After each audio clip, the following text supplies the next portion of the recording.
अरब देशों की हवा निकली। अल्हम्दुलिल्लाह। जब आप अल्लाह पर यकीन ना करके अमेरिका और इस्राइल पर यकीन करोगे तो अल्लाह की लाठी चलनी ही थी। आइए आगे बढ़ने से पहले वो बात याद करते हैं जंग के शुरुआत में जब ईरान के टॉप लीडर्स ने कहा, जब जनाब खामनाई को शहीद कर दिया गया तो ईरान ने कहा था, IRGC ने कहा था, ये जंग शुरू तुमने की है, ख़त्म हम करेंगे। अल्हम्दुलिल्लाह।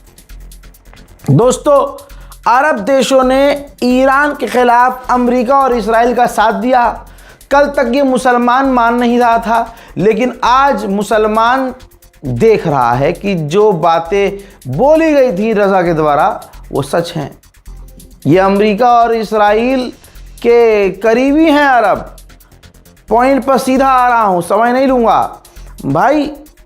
अब अरब के देश फ्रस्ट्रेटेड हैं पूरी तरह से, यानी बौखलाए हुए हैं कि ये जंग ख़त्म क्यों नहीं हो रही है। और जितने ये अरब देश हैं डोनाल्ड ट्रंप पर गुस्सा हैं कि ये डोनाल्ड ट्रंप अपने आप को तो बचा रहा है, अपने हिसाब से कर रहा है। हमें कहा था इसने कि हम आपको बचाएंगे, बचा पा नहीं रहा है। ऊपर से स्ट्रेट ऑफ हॉर्मूज बंद पड़ा है। ये आके झूठ बोलता है कि हॉर्मूज हम कंट्रोल कर रहे हैं, लेकिन ईरान कंट्रोल कर रहा है। टैंकर हमारे गुजर नहीं रहे हैं, ऑयल प्रोडक्शन बंद हो चुका है, हमले का डर अभी भी है। और ये डोनाल्ड ट्रंप अभी भी डील नहीं कर पा रहा है।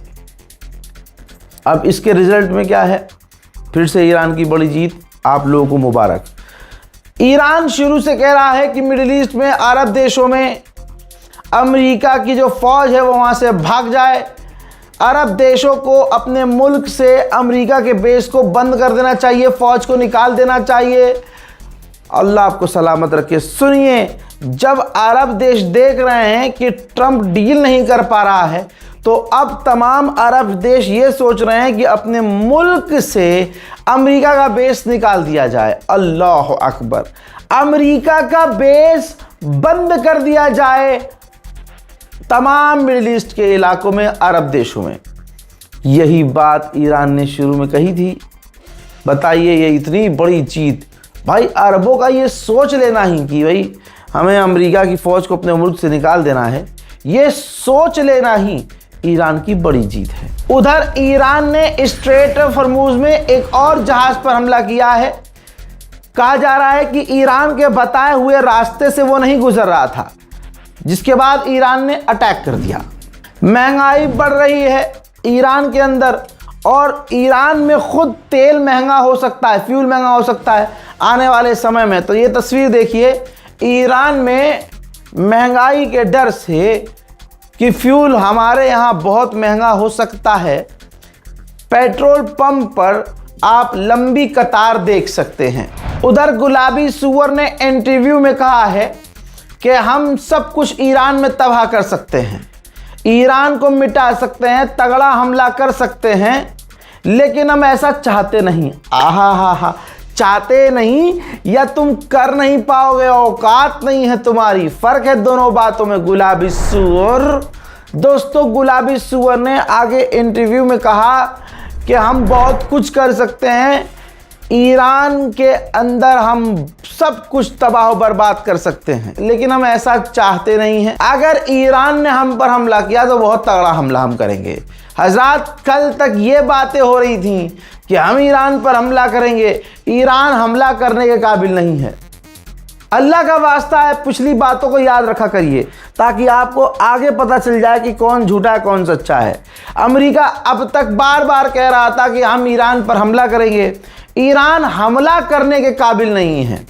अब गुलाबी सूअर क्या कह रहा है कि अगर ईरान ने हमला किया, भाई ईरान ने पहले, इतिहास है, ईरान ने सबसे पहले हमला किसी भी देश पर, किसी भी ग्रुप पर पहले नहीं किया।